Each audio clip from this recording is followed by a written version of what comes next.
じゃあ、始めますかね。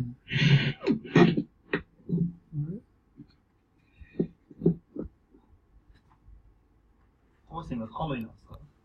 今日、ブータン。あ、はい。国は。高橋さんもブータンにいるんですか？高橋は今違う、ハノイ。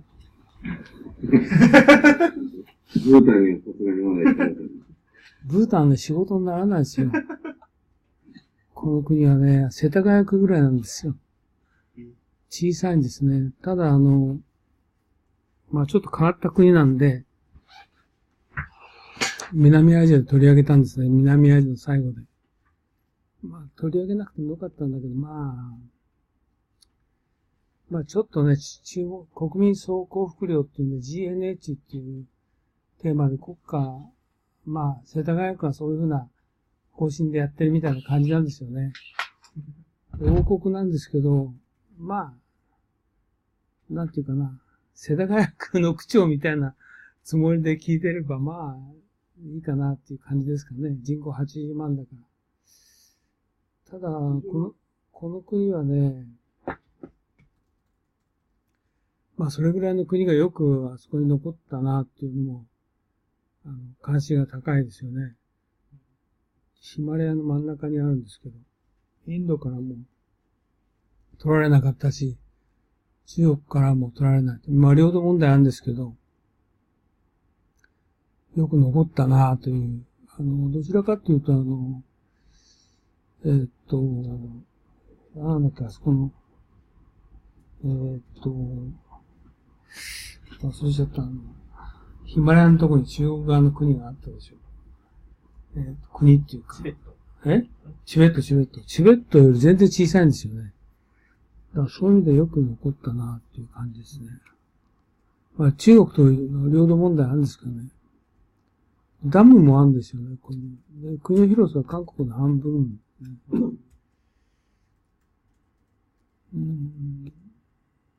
なんでですか？なんか強いんですか？強いんですか？強い。いや、強くないと思うよ。ただね、不思議なんだけど、占領されなかったんでね、多分中国もインドも、まあ、ヒマラヤの山の中だから、まあ、あんまり関心なかったんだと思うんですよね。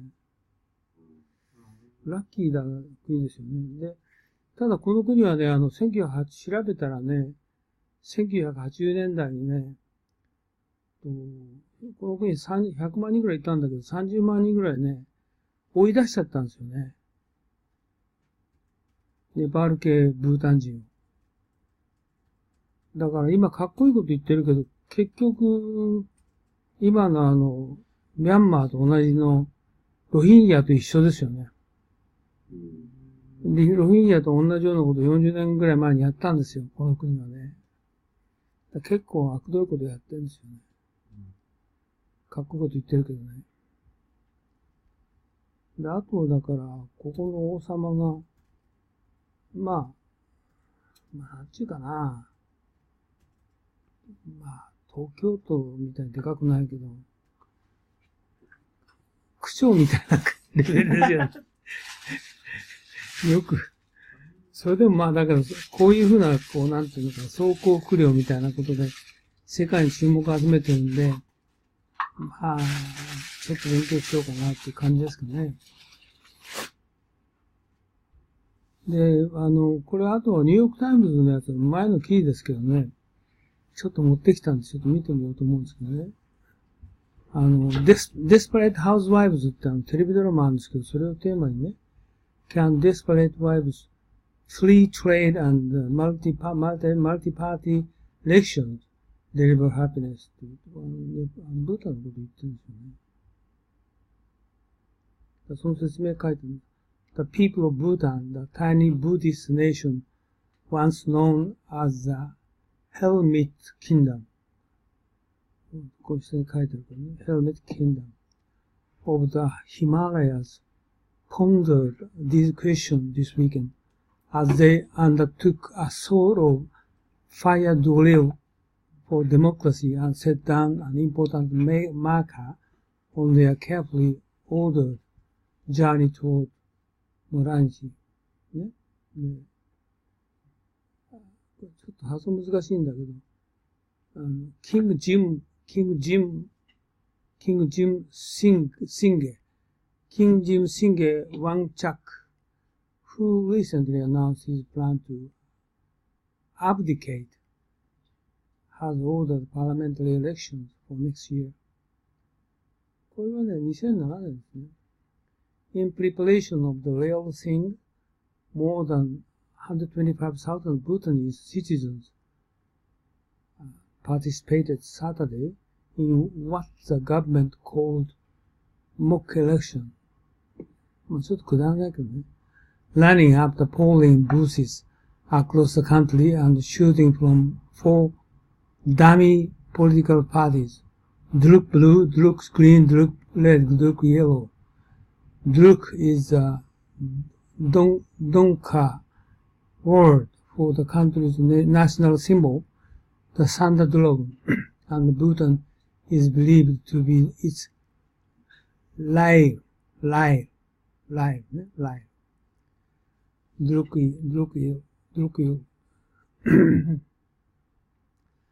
That live, having once sealed itself off from the world, have cautiously and deliberately began opening up the television. 僕行ったことあるんだよ、昔ね。20年ぐらい前かな。テレビなかったよね。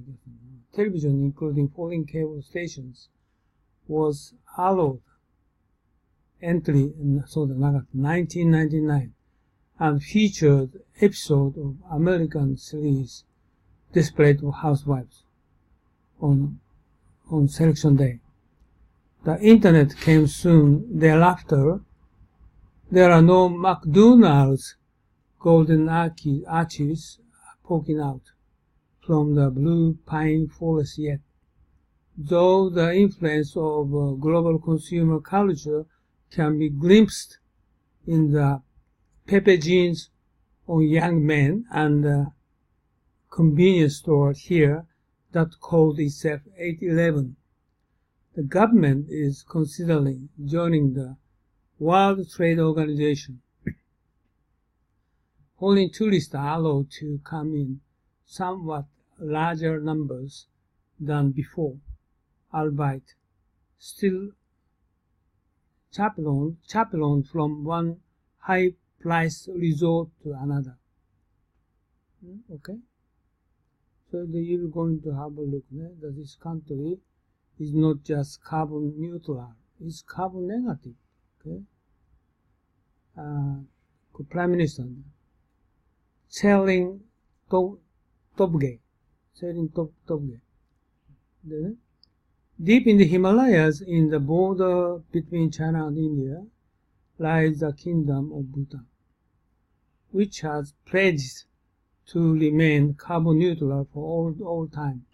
In this illuminating talk, Bhutan Prime Minister Tselling Topgay shares his country's mission to put happiness before economic growth and set a world standard for environmental preservation. ということで、これね、日本語の字幕なんですよ。で、今日はね、英語でやりますけれども、日本語でも見れるんですね。で、彼のところにね、二酸化炭素排出量をマイナスにしてるっていう話ですね。学校が無料で医療は無料だって。かつてのリビアと一緒ですね。72% 森林で憲法で 60% 以上を保つように規定しているということで。まず最初に単語を見ていきますよね。アンダーニース内側に、シャングリラ、理想郷ユートピア、モナストリー、修道院、ブレス、恩恵を受けて、エンライトン、ケアする、モナーク、プリザベーション、ホリスティック、ウェルビーン、プレスティン。プレスティンなんてあんま使わないよね。incidentally。all of。これ、エドもよく使うね。incidentally ってよく使う。all of。all。sequester。sequester ってこれ財務の専門用語だよね。なんだっけな。シークエスター。アメリカの財務よく出てくるシークエスター。忘れちゃった。隔離する。シンク低くするってのはあんまり使わないな。ハーネス。フラッシュフラッド。スタニング。よく出てくるね、スタニング。レクト。これもよく出てきますね。レクハボクオン。こういう言葉。レクハボクという言葉よく使いますね。コンテンドウィズ。これもよく使いますね。bear the brunt of. suffer the brunt of. take the brunt of. reiterate もしょっちゅう出てくるね。reiterate ね。sanctuary これもよく使いますね。roam これもよく出てくる。spot あんまり聞かないスポット。awesome これはね、二つ意味があって、すごいってのと、とんでもなく嫌なって両方意味がある。awesome it's awesome ってすごいなー。set aside これもよく出てきますね。porch これはあんまり使わないね。conservation これもよく出てくる。majesty Kickstarter ですね。at stake 問題になって at stake これはよく使います。at stake replicate 再現する replicate 再現する OK これが新しい言葉でlet's have a look OK just I'll go and show you this video first 18 minutes 彼自慢してますよ。 In case you're wondering, no, I'm not wearing a dress. And no, I'm not saying what I'm wearing underneath. This is a ko. This is my national dress. This is how all men dress in Bhutan. That is how our women dress. Like our women, we men get to wear pretty bright colors. But unlike our women, we get to show off our legs. Our national dress is unique. But this is not the only thing that's unique about my country. Our promise to remain carbon neutral is also unique. And this is what I'd like to speak about today. Our promise to remain carbon neutral. But before I proceed, I should set you the context. I should tell you our story. Bhutan is a small country in the Himalayas. We've been called Shangri-La, even the last Shangri-La. But let me tell you right off the bat, we are not Shangri-La. My country is not one big monastery populated with happy monks. The reality is that there are barely 700,000 of us, sandwiched between two of the most populated countries on earth, China and India. The reality is that we are a small, underdeveloped country doing our best to survive. But we're doing okay. We're surviving. In fact, we're thriving. I don't check who he is, but I think he's supposed to be educated in UK or United States. Well educated. And the reason we're thriving is because we've been blessed with extraordinary kings. Our enlightened monarchs have worked tirelessly to develop our country, balancing economic growth carefully. Because he can speak English very well, right? Now it's serving Africa, but majority of people, terrible. Half of those speaking, what they're talking about, I can't understand. But ideally, I try to looking for YouTube. But commentator can speak English, but the other guest, almost all guests is English, local time. But his English very good. With social development, environmental sustainability, and cultural preservation, all within a framework of good governance. We call this holistic approach to development gross national happiness, or GNH. Back in the 1970s, our first king famously pronounced that for Bhutan, gross national happiness is more important than gross national product.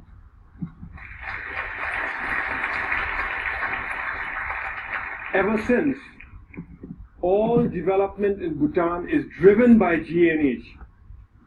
a pioneering vision that aims to improve the happiness and well-being of our people. But that's easier said than done, especially when you're one of the smallest economies in the world. Our entire GDP is less than $2 billion. I know that some of you... Okay, less than $2 billion. $2 billion. The $2 billion. 20億ドル。2000億円。Maybe 2000億円 might be the 世田谷区予算。Yeah, I wish more. Individually than the entire economy of my country. So our economy is small. But here's where it gets interesting. Education is completely free. All citizens are guaranteed free school education, and those that work hard are given free college education. Healthcare is also completely free. Medical consultation. So this country is the same as former Libya, and you can go into the doctor. The doctor certificate is free, as he said. Medical treatment, medicine, they're all provided by the state. We manage this because we use our limited resources very carefully, and because we stay faithful to the core mission of GNH, which is development with values. Our economy is small and we must strengthen it. Economic growth is important, but that economic growth must not come from undermining our unique culture or our pristine environment. Today our culture is flourishing. We continue to celebrate our art and architecture, food and festivals, monks and monasteries. And yes, we celebrate our national dress too. This is why I can wear my koh with pride. Here's a fun fact. You're looking at the world's biggest pocket. It starts here, goes round the back, and comes out from inside here. In this pocket, we store all manner of personal goods, from phones and wallets to iPads, office files, and books. But sometimes even precious cargo. So our culture is flourishing, but so is our environment. 72% of my country is under forest cover.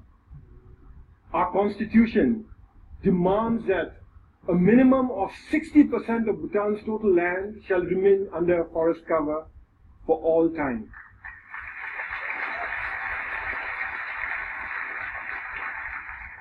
Our constitution, this constitution, imposes forest cover on us.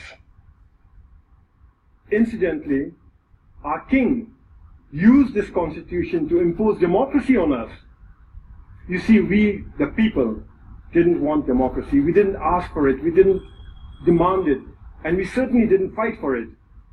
Instead, our king imposed democracy on us by insisting that he include it in the constitution. But he went further. He included provisions in the constitution that empower the people to impeach their kings, and included provisions in here that require all our kings to retire at the age of 65. Fact is, we already have a king in retirement. Our previous king, the Great Fourth, retired 10 years ago at the peak of his popularity. He was all of 51 years at that time. So as I was saying, 72% of our country is under forest cover, and all that forest is pristine. That's why we are one of the few remaining global biodiversity hotspots in the world, and that's why we are a carbon neutral country. In a world that is threatened with climate change, we are a carbon neutral country. Turns out it's a big deal. Of the 200 odd countries in the world today, it looks like we are the only one it's carbon neutral. Actually, that's not quite accurate. Bhutan is not carbon neutral. Bhutan is carbon negative. Our entire country generates 2.2 million tons of carbon dioxide. But our forests, they sequester more than 3 times that amount. So we are a net carbon sink for more than 4 million tons of carbon dioxide each year. But that's not all. We export most of the renewable electricity we generate from our fast-flowing rivers. So today, the clean energy that we export offsets about 6 million tons of carbon dioxide in our neighborhood. By 2020, we'll be exporting enough electricity to offset 17 million tons of carbon dioxide. And if we were to harness even half our hydropower potential, and that's exactly what we are working at, the clean, green energy that we export would offset something like 50 million tons of carbon dioxide a year. That is more CO2 than what the entire city of New York generates in 1 year. So inside our country, we are a net carbon sink. Outside, we are offsetting carbon. This is important stuff. You see, the world is getting warmer, and climate change is a reality. Climate change is affecting my country. Our glaciers are melting, causing flash floods and landslides, which in turn are causing disaster and widespread destruction in our country. I was at that lake recently. It's stunning. That's how it looked 10 years ago. And that's how it looked 20 years ago. Just 20 years ago, that lake didn't exist. It was a solid glacier. A few years ago, a similar lake breached its dams and wreaked havoc in the valleys below. That destruction was caused by one glacial lake. We have 2,700 of them to contend with. The point is this: my country and my people have done nothing to contribute to global warming. But we are already bearing the brunt of its consequences. And for a small, poor country, one that is landlocked and mountainous, it is very difficult. But we are not going to sit on our hands doing nothing. We will fight climate change. That's why we have promised to remain carbon neutral. We first made this promise in 2009 during COP15 in Copenhagen. But nobody noticed. Governments were so busy arguing with one another and blaming each other for causing climate change that when a small country raised our hands and announced, we promise to remain carbon neutral for all time, nobody heard us. Nobody cared. Last December in Paris, at COP21, we reiterated our promise to remain carbon neutral for all time to come. This time we were heard. We were noticed and everybody cared.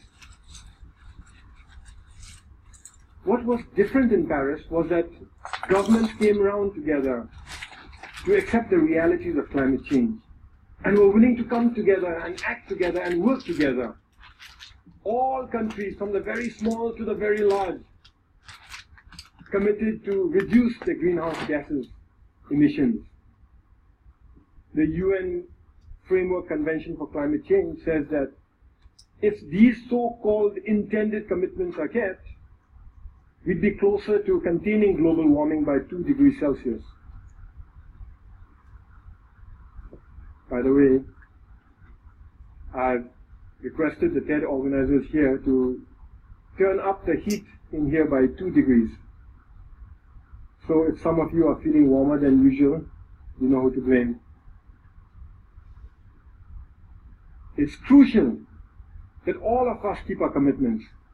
As far as Bhutan is concerned, we will keep our promise to remain carbon neutral.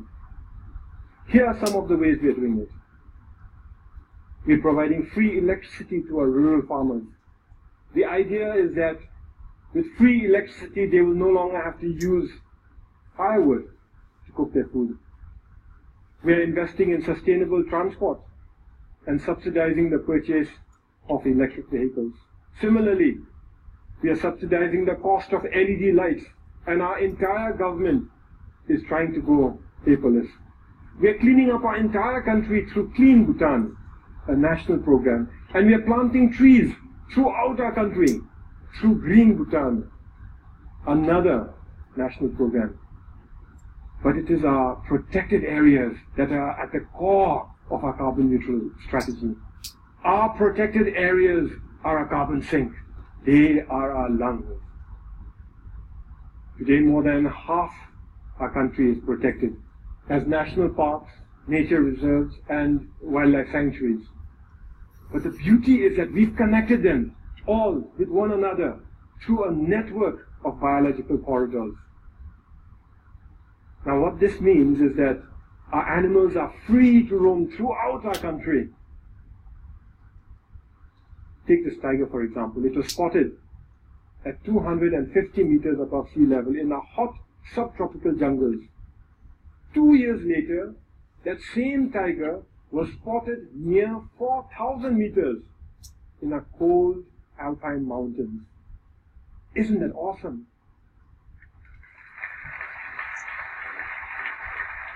We must keep it that way. We must keep our parks awesome.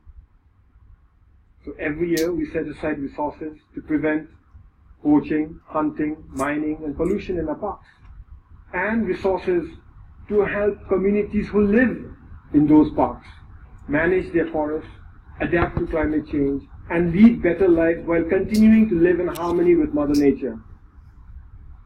But that is expensive. Over the next few years, our small economy won't have the resources to cover all the costs that are required to protect our environment. In fact, when we run the numbers, it looks like it'll take us at least 15 years before we can fully finance all our conservation efforts. But neither Bhutan nor the world can afford to spend 15 years going backwards. This is why His Majesty the King started Bhutan for Life. Bhutan for Life gives us the time we need. It gives us breathing room. It is essentially a funding mechanism to look after our parks, to protect our parks, till our government can take over on our own fully. The idea is to raise a transition fund from individual donors, corporations, and institutions. He is talking about fund. They are looking for fund. And later, private fund, and later, he's going to cover by government. And I can't see this, what is this? Existing Bhutan internal fund, or original fund, and then at certain time period, they can't, we can see the time scale, but anyway, next several years might be Bhutan government, they can fund, but until that, for several years, he is expecting from private individuals fund $45 million US. Okay. But the deal is closed only after predetermined conditions are met and all funds committed. So multi-party, single closing, an idea we borrowed from Wall Street. This means that individual donors can commit without having to worry that they'll be left supporting an underfunded plan. He don't tell anything, but private fund, if they donated, he will going to give some coupon or something like that? Something like a Kickstarter project, only with a 15-year time horizon and millions of tons of carbon dioxide at stake. Once the deal is closed, we use the transition fund to protect our parks, giving our government time to increase our own funding gradually till the end of the 15-year period. After that, our government guarantees full funding Oh, for maybe 15 years. Huh? forever. We're almost there. We expect to close later this year. Naturally, I'm pretty excited.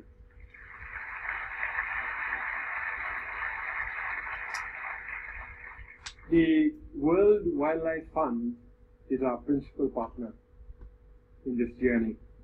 And I want to give them a big shout out for the excellent work they're doing in Bhutan and across the world. Whew, it is getting warm in here.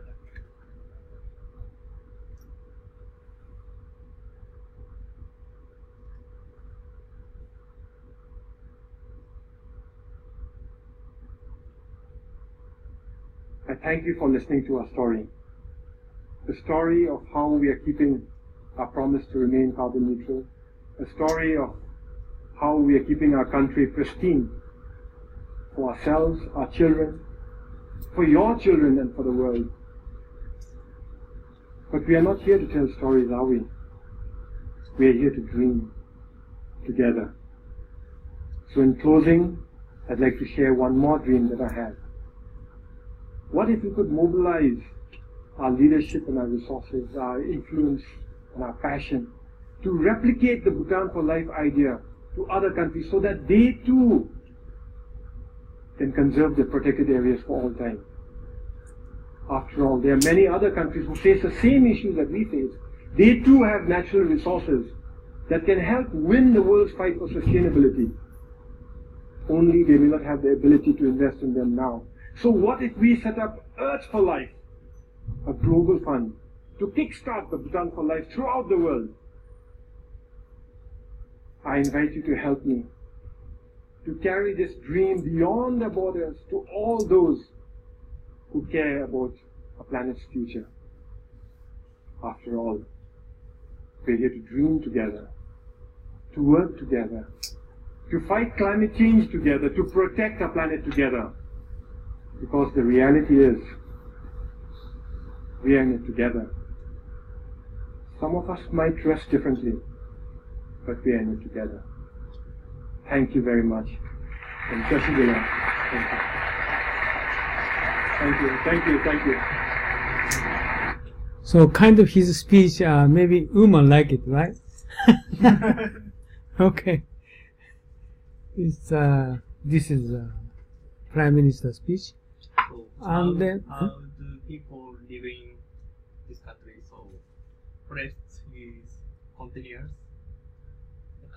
they try to get money from them. Of course, they are citizens from Bhutan, but also he expects money from all over the world. Maybe they're going to give some benefit for those people, whoever they put money, make a donation for Bhutan. 45 million US dollars, not small money. Right? So they're expecting some money from everybody. But like, consider for just the population, 800,000 population, and a very small country compared with the rest of the world. I think his thinking approach is very good, but small country. Okay, next is democracy by Bhutan Prime Minister selling top game. Okay, the way parliamentary democracy was introduced in Bhutan is unprecedented in history. It didn't come about through demand of the population. It was thrust onto the people from the throne by a beloved monarch who believed that parliamentary democracy was the best form of governance for Bhutan, even though monarchy has ensured not only Bhutan's survival as an independent nation through tumultuous global events, but its flourishment as a peaceful and progressive country. In this talk, Bhutan Prime Minister selling top game recounts the country's transition from monarchy to parliamentary democracy, the visionary leadership of the great fourth king of Bhutan, who initiated the democratization and decentralization and democratization processes that ultimately led to the introduction of parliamentary democracy in Bhutan in 2008. The leadership of His Majesty, the fifth king of Bhutan, in ensuring the success of democracy in Bhutan, and Prime Minister telling Tobgay their own journey in the public life. Prime Minister telling Tobgay left a senior position in the civil service to heed the call to public life amidst great reluctance of the general population to take part in the democratic process. He led the two-member-strong opposition, Yato, in the Bhutan's parliament after the first election in Bhutan. As the Prime Minister, later he elected, he now leads the country. First, it's just only Yato opposition. Now leads the country's second democratically elected government. Second. The first, he didn't get it. Second. Okay. Just some explanation.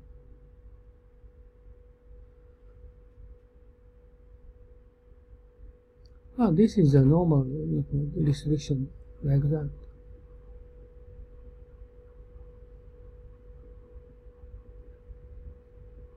The first election he defeated, just two opposition. And second election he won. Okay, confession. Revered. Revered is よく使う。深く尊敬する。Revered. Revere, okay? Give away. Leave. あんまり使わない。Draw blank. これもあんまり、draw blank あんまり使わない。Benevolent. これよく使うね。Scared. I'm scared. Faint. Grave. これしょっちゅう出てくる。Grave. これは、disservice。これは使わないね。disservice。civil strife。これは strife をよく使いますね。oath。context。shed blood for。shed blood for。あんまり使わないかな。articulate。これもしょっちゅう出てくるね。articulate。spirituality。landlocked。これはしょっちゅう出ますね。custodian, defection, imbibe, あんまり聞かないね。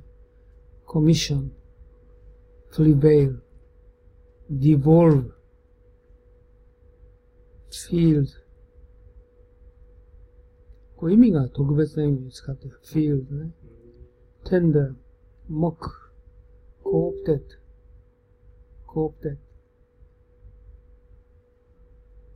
alien,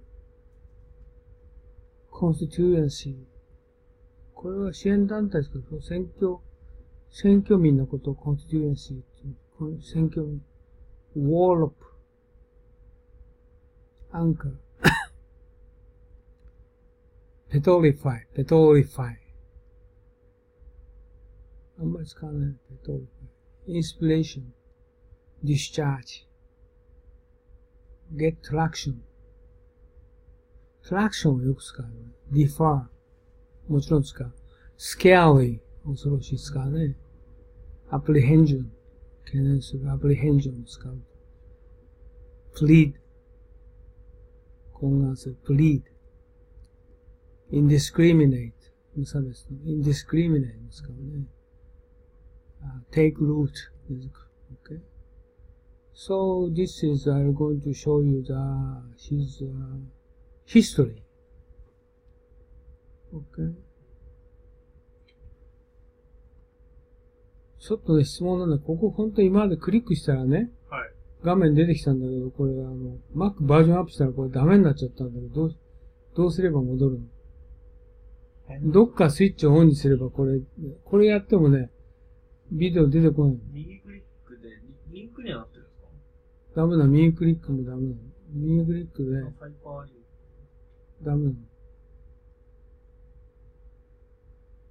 右クリックでしょ？右クリック。ダメだハイ。パーリンクはどこに飛んでる？ハイパーリンク。編集。開く編集。編集。編集？はい。あ、入ってる。でこれクリックするでしょ？はい。もう一回それ、あれなんか。で、これね、何起こるかっていうと、こうブランクのやつが新しいタブが出てくるだけなの。マウスオーバーして、え？マウスオーバーをして、何をする？そいつクリックできないんですよ。これ？はい。あ、消える。これがね、できないんですよ。ここやっとね、消えちゃうの。ちょっと調べます。後で聞こうと思ったの。なんでか、しょうがないから事前にね、こうやって全部立ち上げといたの。ああ。これが45 minutes。なんでできないのかな。Okay, let's going to start next video. I'll show you. Okay, this is very long. The Prime Minister, He is talking about Excellencies, his ladies and history. gentlemen. My name is Kishore Mahbubani. I'm the Dean of the Lee Kuan Yew School of Public Policy, and it gives me great pleasure to welcome you. Oh, this is his speech at Lee Kuan Yew University, right? Yes, School of Public Policy. To this public lecture by the Prime Minister of Bhutan. I will keep up the tradition of the school here, and I'll make 3 points to you. First point will be about Bhutan. The second point will be about the topic, democracy. And the third point, I'll introduce our distinguished speaker.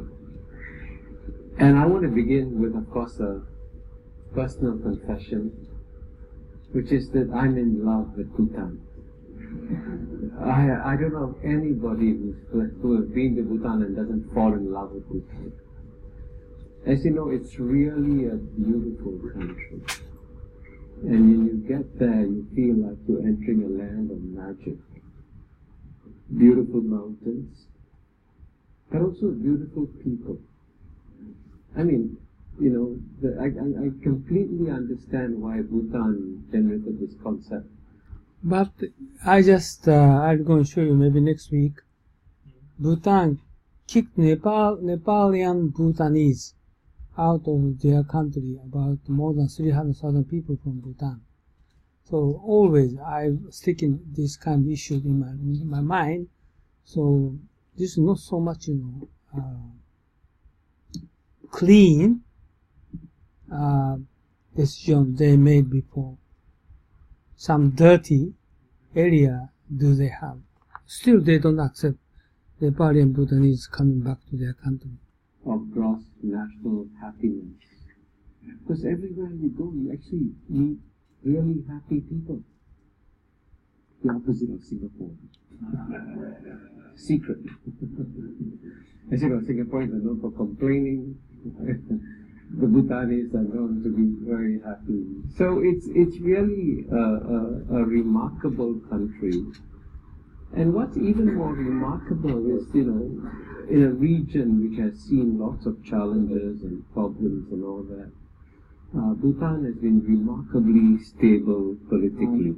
And I must say that in 2006, the former king, Jigme Singye Wangchuk, made a very wise decision to step down in favor of his son, the present king, Jigme Khesar Namgyal Wangchuk, who actually visited our school when he was the crown prince. So we were very happy to have him, and we consider him a friend of the school, friend of mine, friend of Singapore. So we're very happy that the Prime Minister of Bhutan has come here to maintain this close relationship that we have developed with Bhutan. The second point, very quickly, about democracy is But in some ways, democracy is like the opposite of Bhutan. It used to be a magical concept. It used to be something that you revered and believed was the answer to all our problems. Now, I'm not giving away a big secret if I say that even some of the world's leading democracies are facing real challenges. Right?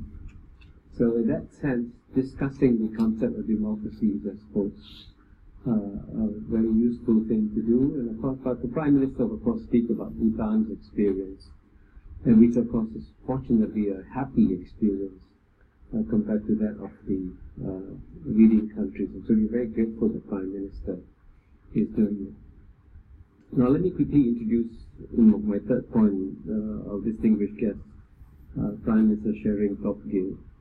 He was born in 1965, the year of Singapore's independence. You're exactly the same age as Singapore. And he's been Prime Minister of Bhutan since 2013. He studied in Dr. Graham Home School in Kalimpong, India. He received a Bachelor of Science in Mechanical Engineering from University of Pittsburgh Swanson School of Engineering, after obtaining a scholarship from the UN. And he's also, most importantly, a graduate from a School of Public Policy, a school which is actually a partner of the Lee Kuan Yew School.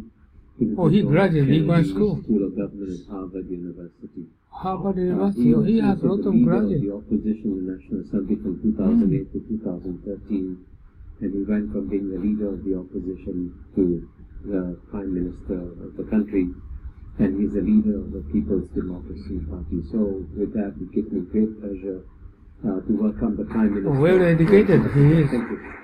So I was sitting in the sacred hall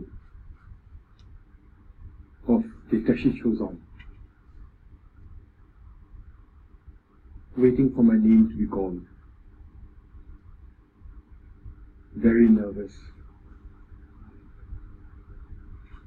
My palms sweaty, my mind reeling and yet drawing a blank.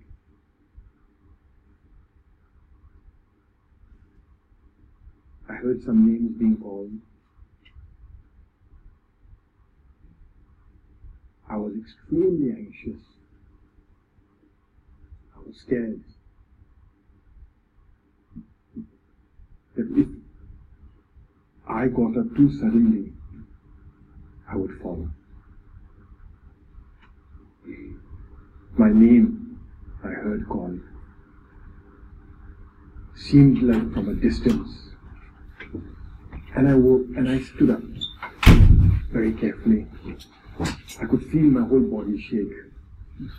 And I walked to this grand ceremonial table. Picked up the pen. Mugabe, he supported him. Do you know how old is he? 93. Mugabe, yes, 93 years old. Unbelievable, he's just 93 years old, he's just standing on the stage, make a speech, 93 years old. I saw the video from 2 years ago, 91. And his wife is 40 years younger. 40 years younger, so he's about 50 years old. And future Unno-san.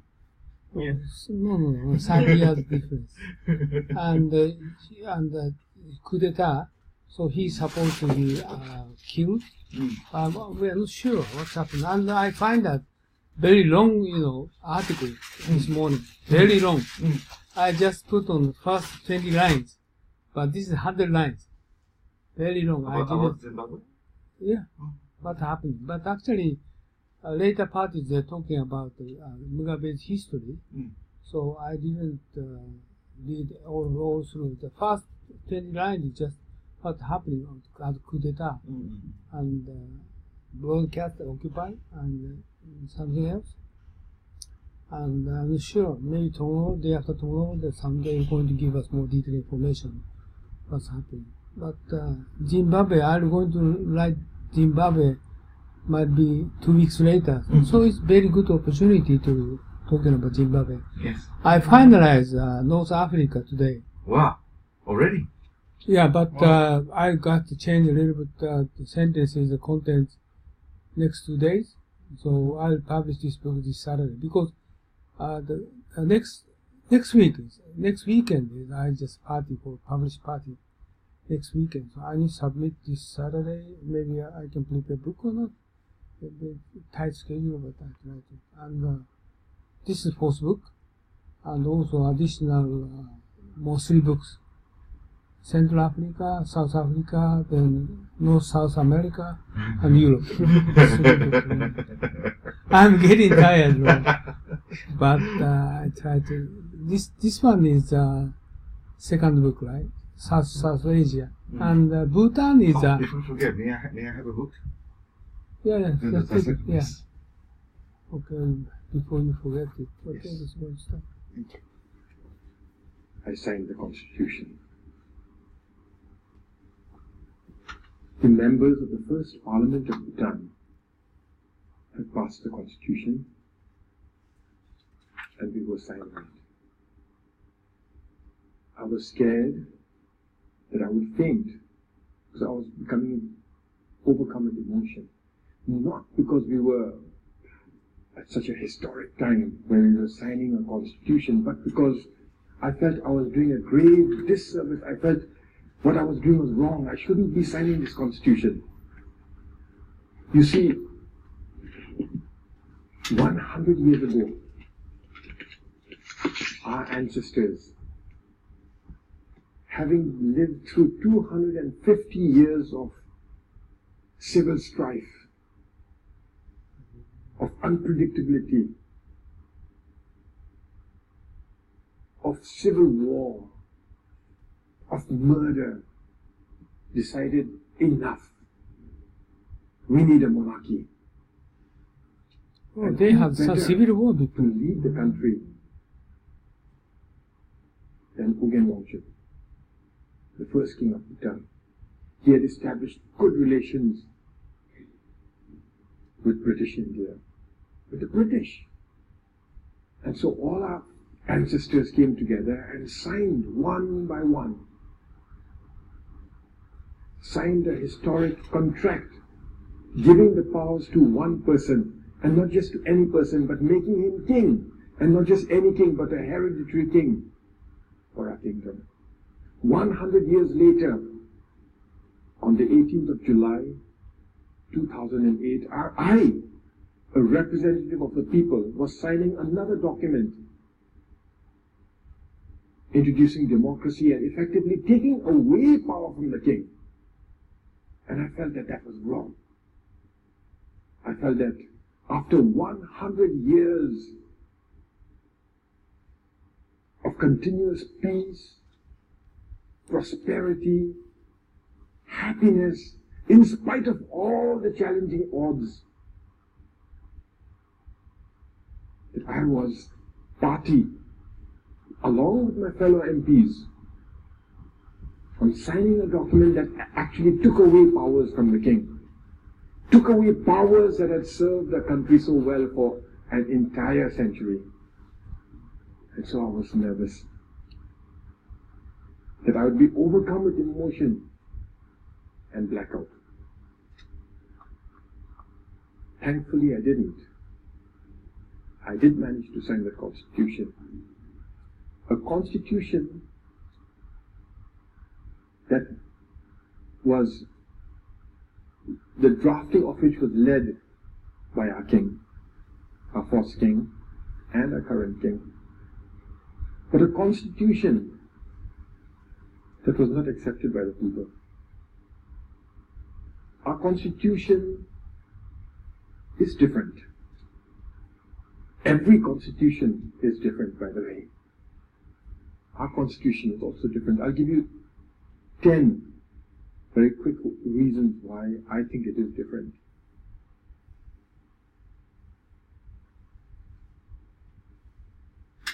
The first reason is that our Constitution was the tool to impose democracy on Bhutan.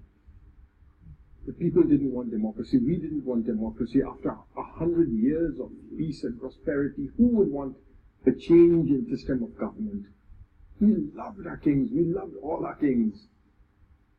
And none of us wanted democracy. And so what the king did. Okay, what he said, because people, okay, don't want to develop democracy. So, quick question. So they were happy with the kings. They're happy with monarchy.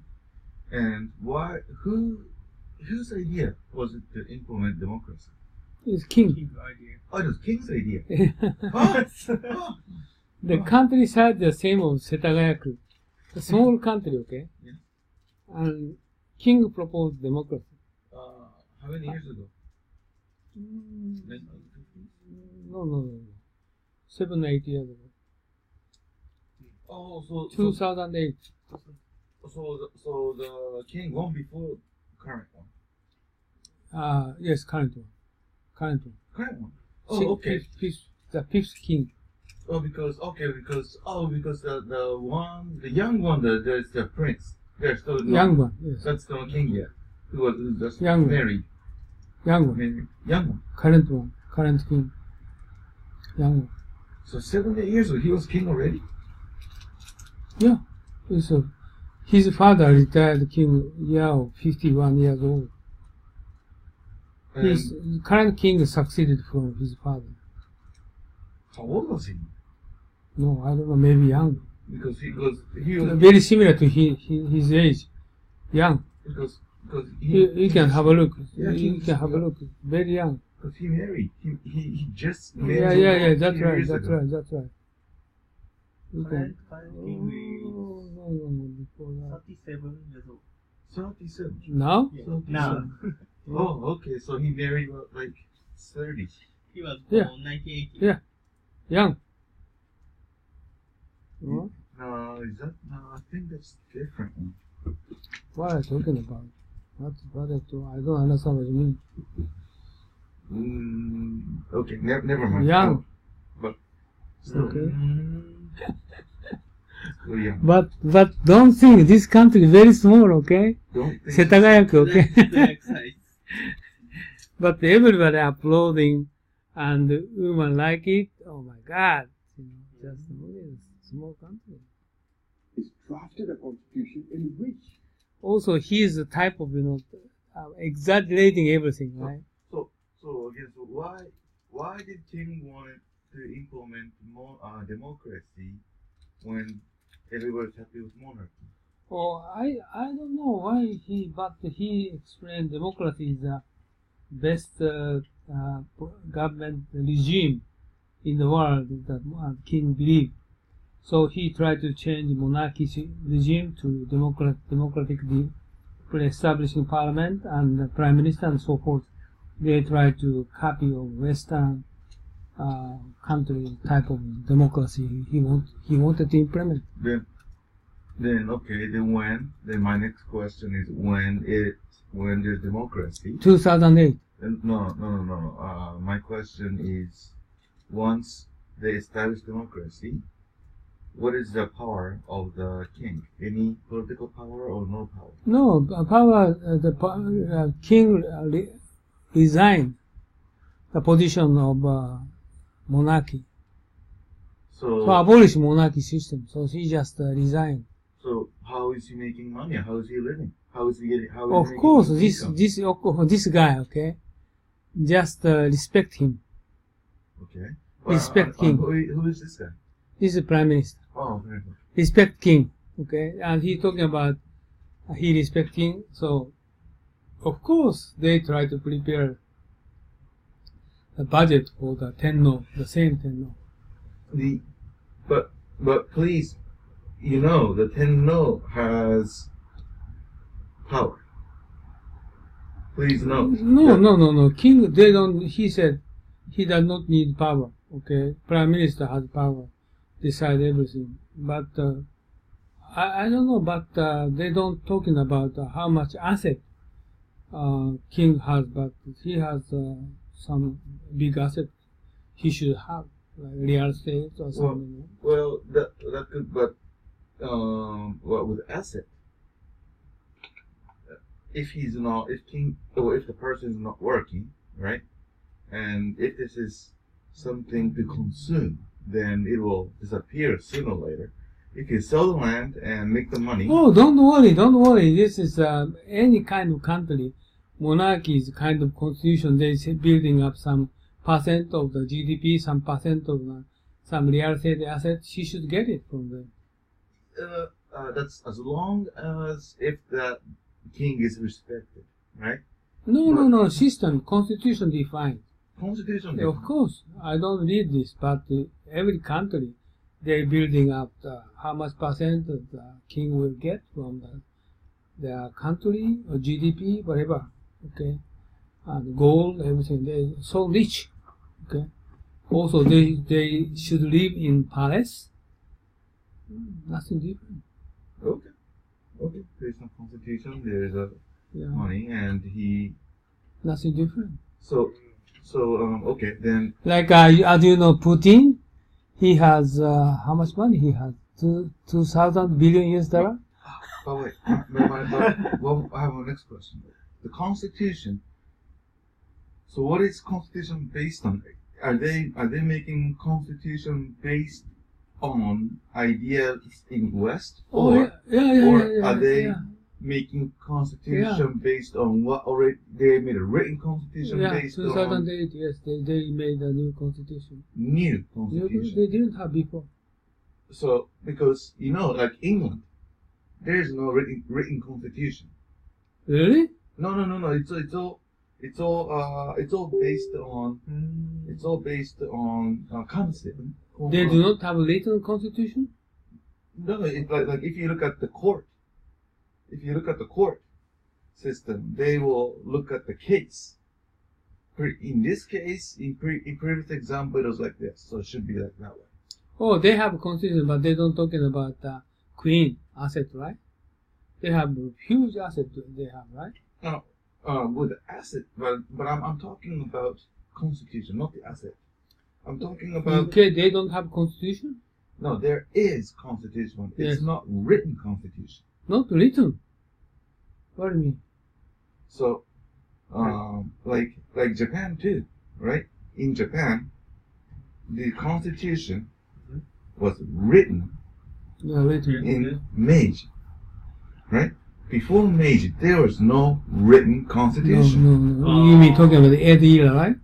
In Edo or before, there was no official written The same. After constitution. 2008, they made it. So, but I'm saying about Japan, the constitution was made in Meiji is not based on new rules, right? Constitution made in Meiji is based on what they already were living based on.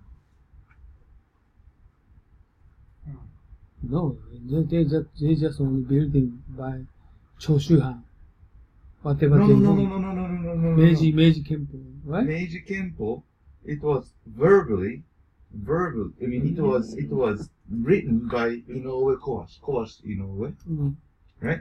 And Ito Hirofumi, who went to Europe, France. And, Oh, yeah. Right? They But then- made a copy. But that to understand how it is written, right? How it is, not what it is written. It's how it is written. Oh, really? So, the information that Constitution is about Japan is it's been there verbally, orally, not. So it wasn't written. It was based on common sense. Almost content is a copy from Germany or France or British is the content, right? Maybe the way they phrased, or maybe, but No. What content you said? content, yes. What is how to make the military or finance and cabinet and parliamentary structure? yeah, from the everything. It's a structure- copy from Germany. The system structure, yes, but Yeah. if you look what Japan is, well, how about imperial? There is no imperial system in other countries. No. German is at that time imperialism. They actually Friedrich. Friedrich. Yeah. Friedrich. Yeah, king. Okay. And they studied a lot from them. But the Constitution is what made Friedrich, right? Right? The Constitution says who Friedrich is, correct? In Japan, in the Japanese Constitution, there is no definition of emperor. What do you mean? From first Constitution, it already starts Tenno as Tenno. Yeah. Right? This is amazing. Right. So Yes. there is no. So in Constitution, there is no such a word. There is no such a section define what emperor is in our Constitution. I don't understand what you mean. Meiji Constitution, they define the emperor's responsibility, right? But how do you define who is emperor? How do you define emperor? Oh, they define. They try to the supreme leader. As supreme leader, they define in the Constitution, right? Where? In what section? No, I don't know about Tosuiken that they write in somewhere, right? Tosuiken. No, but that's authority. Who is emperor? They are writing down. Maybe you influenced by some kind of book, right? But Meiji Constitution, they writing down the responsibility of emperor. Responsibility, yes. Who is emperor? Who? Okay. Takahashi said something. Ah, yes. He's introducing himself that he's the one who is signing the Constitution. So there must be some Constitution to be signed, and he's now explaining how different their Constitution is with 10 reasons. Then I think, we're better listening his explanation, and if necessary, we will. Oh, you're talking about Bhutan Constitution? Okay. He's just explaining that each Constitution has difference because there's the difference on culture, history, and some Constitution must be the original, then before it's not written. But at the sometimes it should be written somehow by someone, and he's explaining the Buddha's case that he's signing. He was representative of as a representative of the people to sign on the Constitution. This means it's written. Then he's explaining just now the 10 reasons why their Constitution is different from the others. Yeah. Okay, just let's try to listen. He just say first one, and just listen second one. He included provisions of democracy. And so he used the constitution to impose democracy on Bhutan. In every other context, in every other country, if you have democracy, if you have a constitution, you fight for democracy, you shed blood for democracy, and then you sit together and get down to the business of crafting a constitution. Here we didn't want democracy, and so the constitution was prepared to mandate and to impose democracy. So that is the first unique feature of our constitution. The second unique feature is that it is very short. All in all, it has 35 articles, barely 12,000 words. Monaco has the shortest constitution, I believe, about 4,000 words, 10 chapters. But ours is quite short. India's, by the way, 444 articles, 150,000 words. But India is a big country. That's the second unique feature. The third unique feature is that it defines the roles of our king. Now remember, we had an absolute monarchy that was a benevolent monarchy. We had philosopher kings, enlightened kings, and they were the ones that crafted into the constitution an entire article defining the roles and responsibilities of our king. For instance, you couldn't be king unless you were 21 years old. That seems quite ordinary. But you cannot be king after you're 65 years. You are required to retire a king you're required to abdicate. And the king must uphold the provisions of the constitution, otherwise you have to leave the golden throne, step down. These are all articulated in the constitution. And what's more, it allows the people to impeach the king. And this is a very important provision in the constitution. As I said, impeach, okay? 弾劾する. And then we have an entire article on spirituality. Now this is important because while in Bhutan we celebrate diversity, we celebrate different religions, we have a state religion which is Vajrayana Buddhism, a type of Buddhism like Tibetan Buddhism. And it is important because we are the last surviving Vajrayana Buddhist country in the world.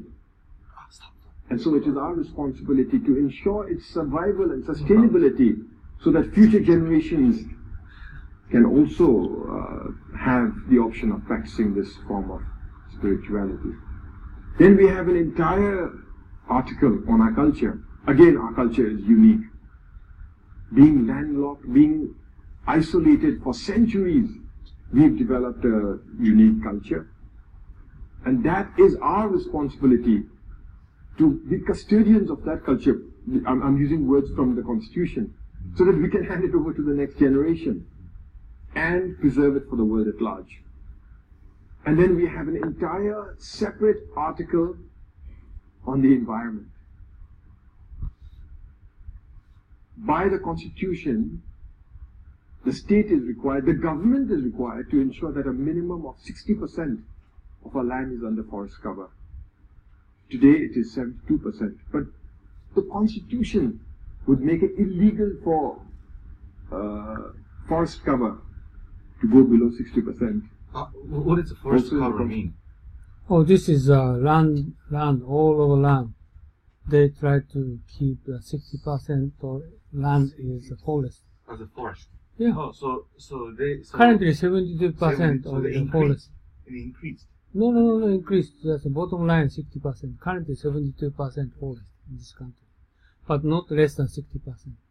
Not cut trees. Can you go back a little bit? Like 1 minute?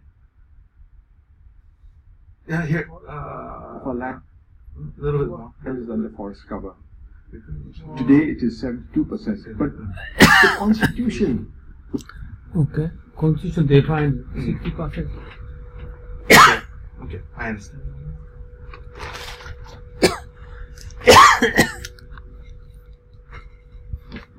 Would make it illegal for forest cover to go below 60%.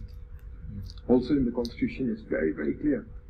Every citizen is a trustee of our environment and natural resources for our benefit, but also for the benefit of future generations.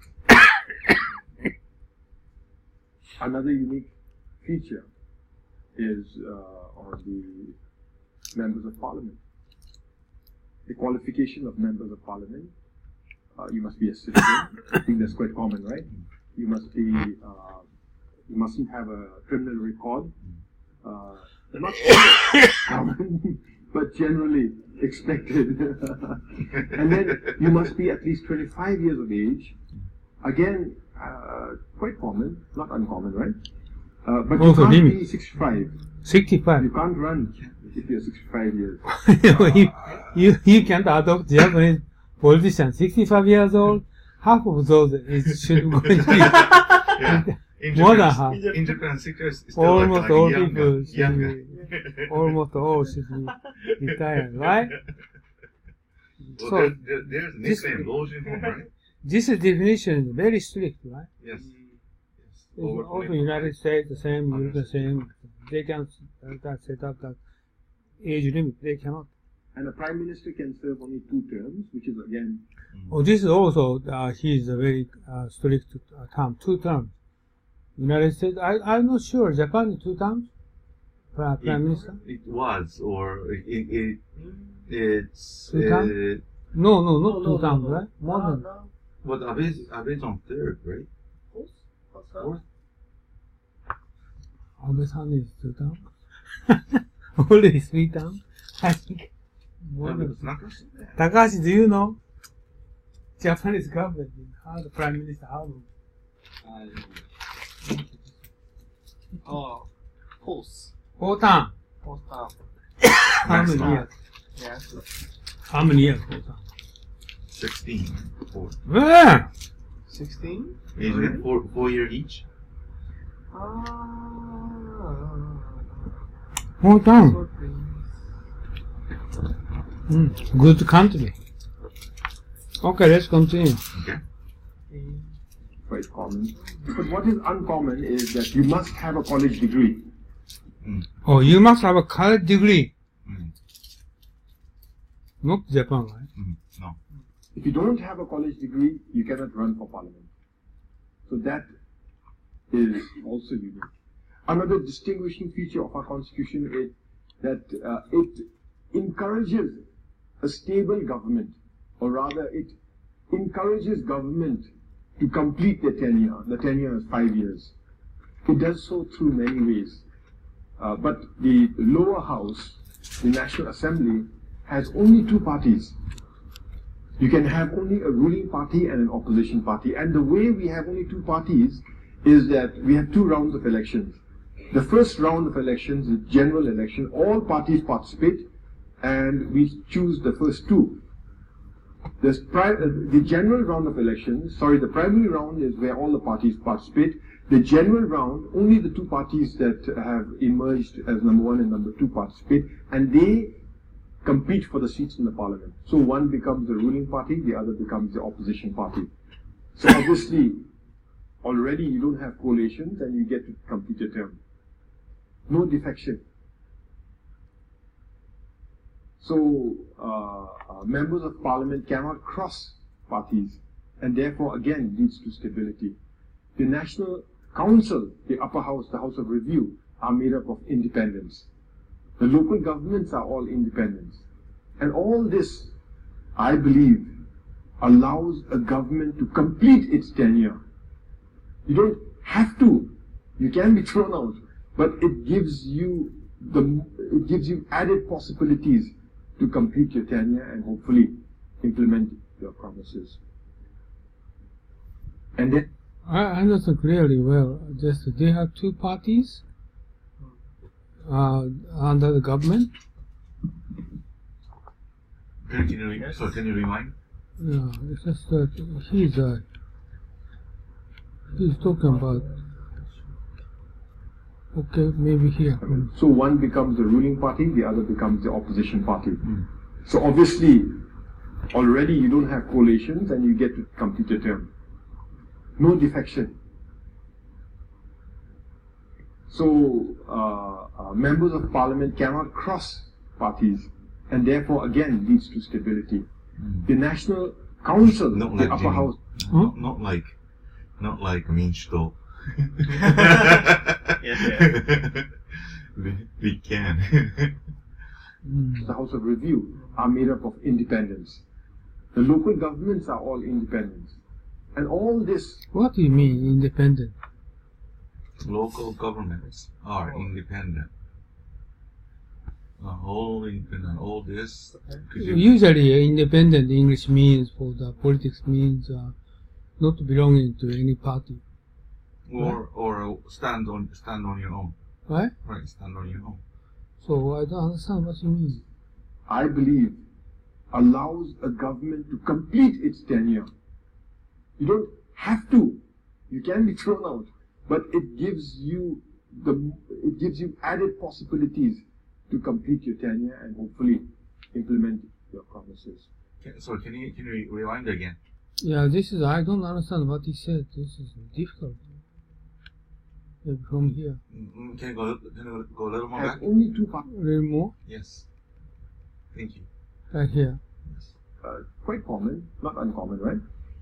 But you can't be 65. You can't run if you're 65 years. And a prime minister can serve only 2 terms, which is again quite common. But what is uncommon is that you must have a college degree. If you don't have a college degree, you cannot run for parliament. So that is also unique. Another distinguishing feature of our constitution is that it encourages a stable government, or rather it Stable government. encourages government to complete their tenure. The tenure is 5 years.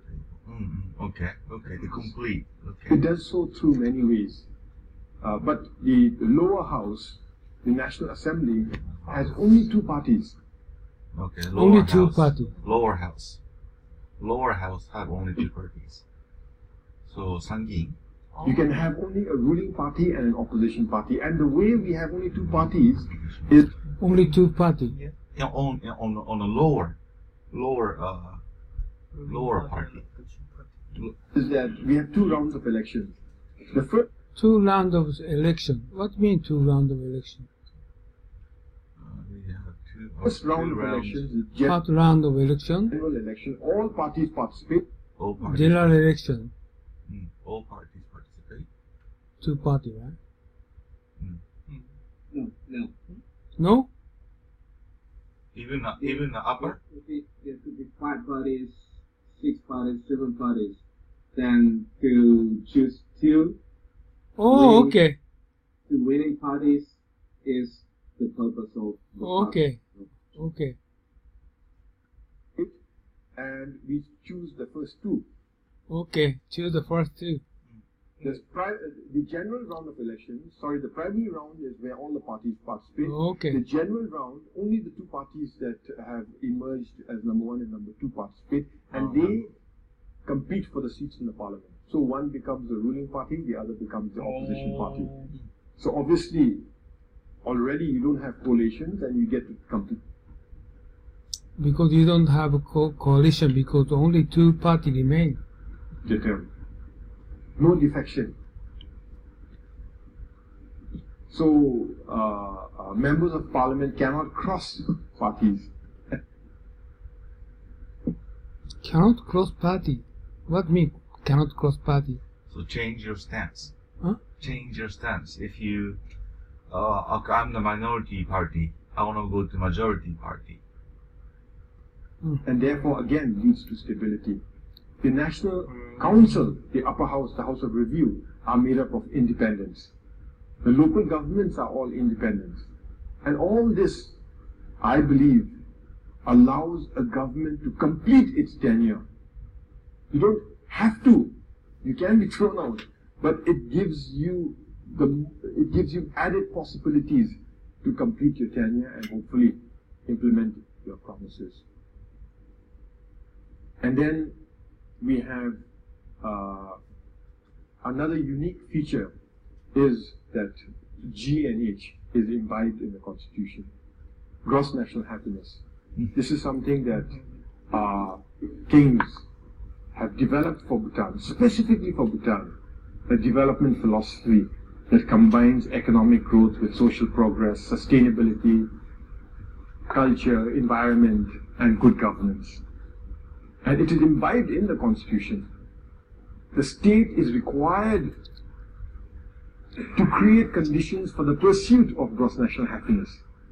And this is in the Constitution. So these 10 features are what are a little different in the Bhutanese Constitution.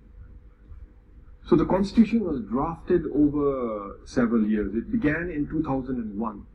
Oh, Where people 2001. didn't know that we were going to have democracy. A constitution is a mother law, and people accepted it. His Majesty the Fourth King, the Great Fourth, he commissioned the constitution and put together a drafting team, and they studied constitutions from all over the world, including that of Singapore.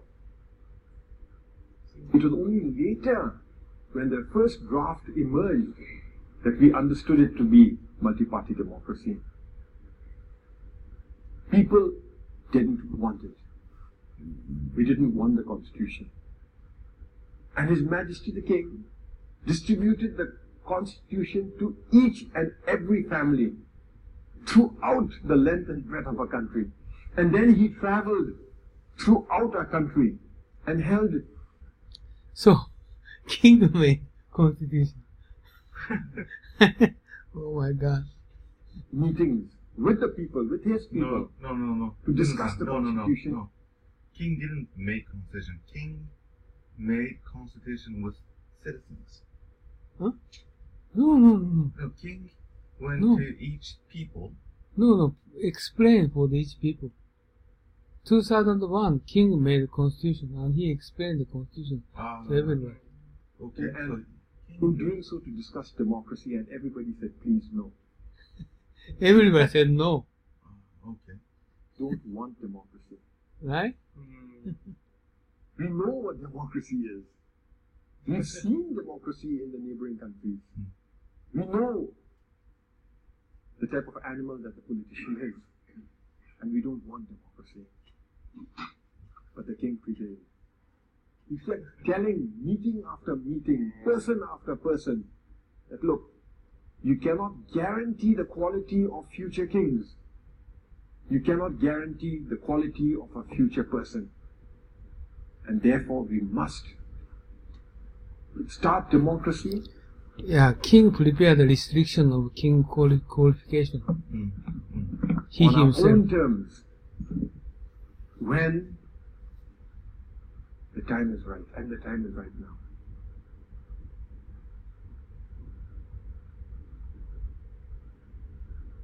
To get people excited, he organized mock elections to say, okay, this is how our democracy is going to be run, we're going to have these elections. That was not necessary, because unknown to us, His Majesty the Fourth King was already implementing training exercises for democracy. He became a king as a teenager in 1972. But early on, when he started talking about gross national happiness, his first quote was, gross national happiness is more important than gross national product. And in gross national happiness, good governance is one of the most important pillars. And in good governance is democratic principles. And very early on, in 1981, he devolved powers from the center to the districts. In 1991, he devolved power from the districts to the villages. And when I say devolved power, the people who exercised those powers were always elected. And so we had a good practice of electing leaders and representatives. In 1998, he devolved powers from the Golden Throne, absolute executive powers, to an elected council of ministers. And so people really had experience in voting. Yet, he conducted mock elections. So, in 2007, in April 2007, he conducted the mock primary elections, where we have multiple parties. So we had Druk Green Party, Druk is Bhutan, Druk Green Party, Druk Red Party, Druk Yellow Party, Druk Blue Party, and we had people from the National Institute of Education, trainees campaigning, being members of different parties and campaigning and debating on television to explain to the people what democracy is about. And the more they campaigned, the more people were convinced that this is not the type of government we want. So in April, the mock election, about 50% of the people, registered voters, 50% of the mock turned out to vote in the mock election. The green the green and the blue lost out to the red and the yellow party. Now we had to have the general elections. And the red party and the yellow party fielded dummy candidates for the 47 seats in the National Assembly. It was mock election, huh? Mock. In May 2007, again about 55% of the people, registered voters, turned out to vote. The yellow party won 46 seats. The red party won only one. Yellow represents our king. So it was very clear our people didn't want democracy, we wanted our king. But there was another indicator that showed that people didn't want democracy. This was in 2006. Elections were announced for 2008. And not a single political party was formed. Forget political parties. Not a single person stepped forward and said, okay, I am going to participate. I'm going to take part in the political process. It was so bad that in 2006 in December, His Majesty came on television and addressed the nation and said, look, democracy is important. Democracy is here to stay. We are going to introduce it.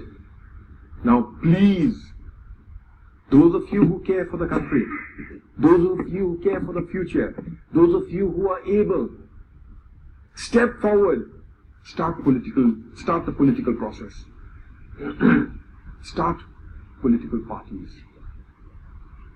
Please, you are not being disloyal to the monarchy. Instead, you are being loyal to the King's command. I didn't sleep that night. I couldn't sleep that night. I felt that we Bhutanese had to obey a command.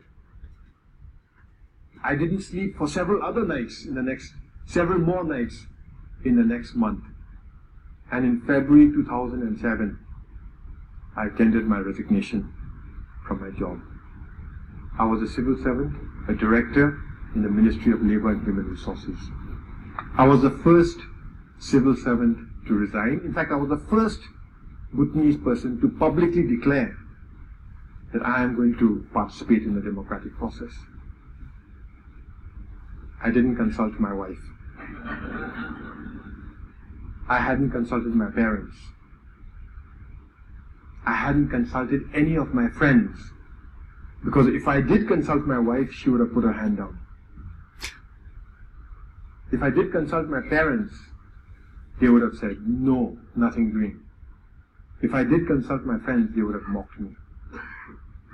And so in February, I started a political party. I had no idea what I was doing. I talked to people.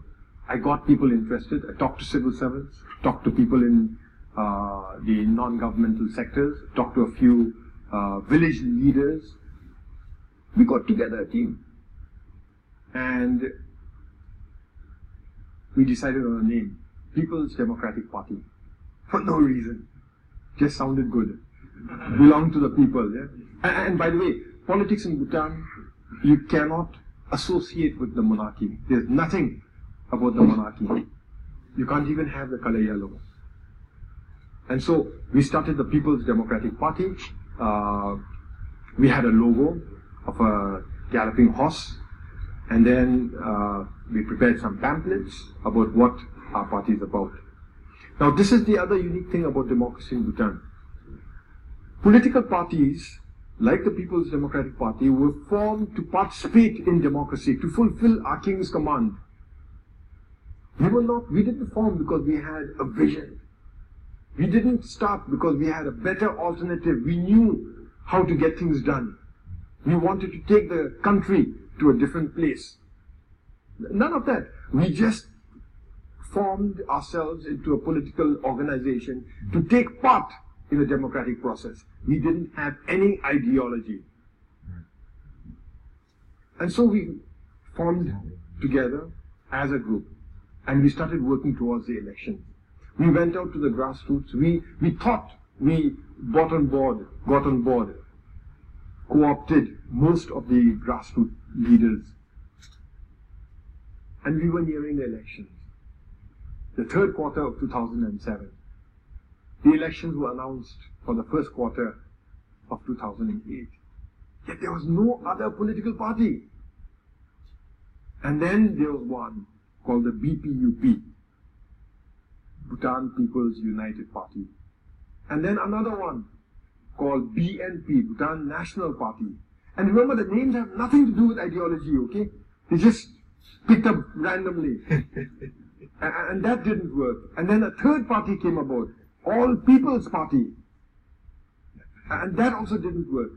And then finally, a group of senior ministers came together and told the three parties, okay, if you join and give some other conditions, then we will start a party with you. And the group, Phimsum Sokpa, DPT, was born. The three parties merged and formed one party. On our side, We lobbied. I begged and pleaded with a very senior minister who was my mentor to become the president of our party, and he agreed. And we got another minister. But then the other candidates, we had lawyers, we had doctors, engineers, economists, statisticians, and we thought we put together a dream team. And we had the party organization, and we were ready to govern. In March 2008, the first parliamentary elections took place. We didn't have the primary round because we had only 2 political parties. So we went straight for the general elections. And we were very optimistic. So on 24th of March, I cast my vote, and early on, after months of campaigning, and then I made my way home. Now home was 3 days, 2 days walking and a day by car. Okay. And I decided that I had to get home that night because the results are going to be declared. We're probably going to have to talk about portfolios and get ready, organize ourselves. And my wife and I walked. This 2-day journey by foot, we intended to cover it in 9 hours and then get on a car and go straight to Thimphu and join the celebrations. We walked. And by 5 p.m. we turned the radio on. By 6 p.m. the results started coming in. How? I won. Personally, my constituency. But we got a walloping. Oh, walk means that the capital is a small city. Yeah, but walk 2 days. To go home, take 2 days to go walk, plus a 1 day of driving. Right? Yeah. So 3 days. To go home takes 3 days to go home. Oh, right. But then he said he did it in 1 day. He delayed? Yeah, he and his wife walked in 1 day. Usually takes 3 days. He did it in 1 day. I'm a little confused. Okay. The results were 45-2. So I and one other colleague, very qualified colleague who was a judge, who was a lawyer, the 2 of us had won and everybody else had lost. Not just lost, we lost big time, including the senior minister who was leading our party. So it was just the 2 of us. And it occurred to me that I didn't have to rush back to the capital. I didn't have to rush back home. There was not going to be any celebration. So my wife and I got to the nearest village at 3 a.m. in the morning. Ah, okay. And I tried to sleep. Okay. Right. So we got back to Anyway, he lost the election. Yes, Okay. yes. I understand. And I realized that we are not in government. Not that it mattered, because we really didn't know what we would have done. But we really didn't, at least we had thought about it. I personally had not thought anything about opposition. I had no idea that we would be in opposition. We're still just a 2-member opposition. So the 2 of us were there, getting ready. I remember the first television interview. The anchor asked me, "So, are you scared?" I said, "No, I'm not scared." I was lying. And then I said, "The people are behind us. The people of Bhutan are there to support us." I was petrified. I said, "The constitution is clear. The constitution will protect us." Really mortified. And then I said, "Our king is there. He will guide us. Our king will provide me the inspiration and the confidence. Our king will give me the courage to discharge my responsibilities as a constructive opposition as required by the Constitution." And then I said, on my part, I will promise to work very hard. I will work day and night. And so one of the first things I did is travel the country. Okay, this was 2008. And then he got the prime minister 2012 or some several years later. I went to every district, most villages, explaining the role of the opposition. And then I came back home and I decided that I have to start writing. Now I'm not a writer. I'm an engineer by training and I don't like to write. It's too hard work for me. But I started writing and I kept a blog. I started going on Facebook and on Twitter. One of the earliest Bhutanese to do so. But my blog... Unbelievable, he said Facebook and blog, right? The same thing happening in Africa. And politicians, everybody using blog, Facebook, and many kinds of internet tools. Today? Yeah. And for this kind of Bhutan, or some kind of, developing, underdeveloping, and developing countries, everybody doing that. Oh God, maybe Twitter too. Yeah. So Twitter. I found out that I have to write. Exactly. Trump is also developing country. And I found out that I was really thinking the whole day about what I'm going to write about, what are the issues I'm going to Yeah, write. he is very true. Okay. Twitter is the most powerful tool instead of media. Media is telling a lie. Fake news, right? Fake news. Write about it. How I'm Like, going to do present you it to the believe people. Japanese And that really helped Japanese media is the same, right? It's manipulated. Exactly. me because you are looking, you are hearing, you are listening all the time. This is true. What I am showing YouTube, YouTube is lots of news. This is the same, right? Okay, very important instead of media outlet. Like Zimbabwe, we're going to find some news. Here, most updated, most right answers they're going to provide for us. Maybe somewhere they're going to prepare video, right? True. And my blog was quite critical. It's still online. You can have a look at it. I'm not active any longer, but I used the blog as a tool of my responsibilities in the operation. And then in the parliament, we did our best. Now we are only 2 members in the opposition. And our parliament is structured that we sit according to a constituency, not according to party.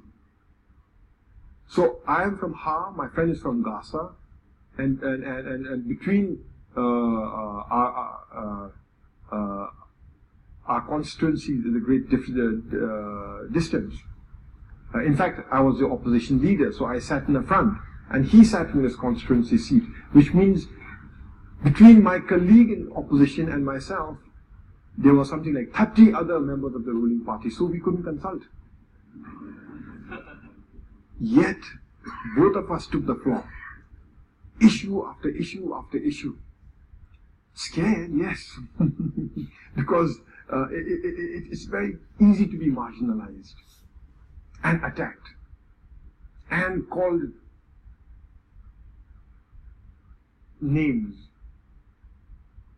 and accused of causing disharmony in the country and in society.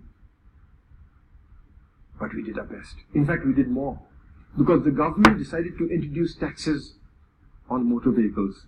Well, increase taxes on motor vehicles. And the 2 of us said it's illegal. You're required to go through parliament. We thought it was very, very clear. They said no. The cabinet can impose taxes. And we had a good debate in parliament. I thought we were convincing. But they didn't listen to our arguments and they imposed the taxes. Now that gave us opportunity and imposed responsibility on us. It was very scary, but we took it to court. In August 2010, we went and filed a constitutional case. The 2 of us versus 45 of them, among them very senior, established, not just ministers, but figures of our personalities in our society. So we took it to the High Court and we won. They didn't believe that we had won, so they appealed. The Supreme Court again ruled in our favor. Not only did they rule in our favor, but they allowed us, they agreed that the government must be made to return all the taxes that they had collected illegally. This must be one of the only countries where the government had to seek out all the taxpayers and really hand back their money. I mention this because I felt that during the first term, regardless of who's in government, who's in opposition, we have different democratic institutions, all must play our respective parts honestly to ensure that democracy works. So we had won the constitutional case. But overall, I was scared. I was nervous. I was concerned. This is not Bhutan. This is not how we Bhutanese are to be working. We should be in harmony. And so, with all my apprehension, we went into the second elections in 2013. Oh, 2013. By then, the incumbent government, even though they had lost the constitutional case, they were well organized. They were ready. They had good candidates. They had a good organization, good supporters. To make matters worse, we had new parties. The Druk Nyamrup Sokpa, Druk Chirwang Sokpa, Bhutan Kinyam Party. They also were organized, especially Druk Nyamrup Sokpa. They managed to get a lot of technocrats on their side. On our part, we were not organized. We could barely fulfill our responsibility as an opposition. We didn't have time to organize ourselves. And so it was really difficult towards the end because we couldn't get candidates. And I was pleading, begging people to join us as candidates.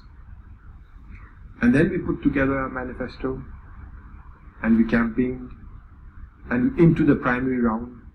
And lo and behold, the people voted for us in the primary round. The Druk Phuntsum Sokpa, the incumbent government, got the largest number of votes and we came in second. So these two parties, our two parties, contested the primary round, the general round. But before we went into the general round, we are allowed to incorporate candidates who have lost from other parties, and we got 7 of the previous candidates of the Druk Nyamrup Sokpa, and they helped us a great deal. The Druk Phuntsum Sokpa, they took in some candidates from another party also. And then we went into campaign. Now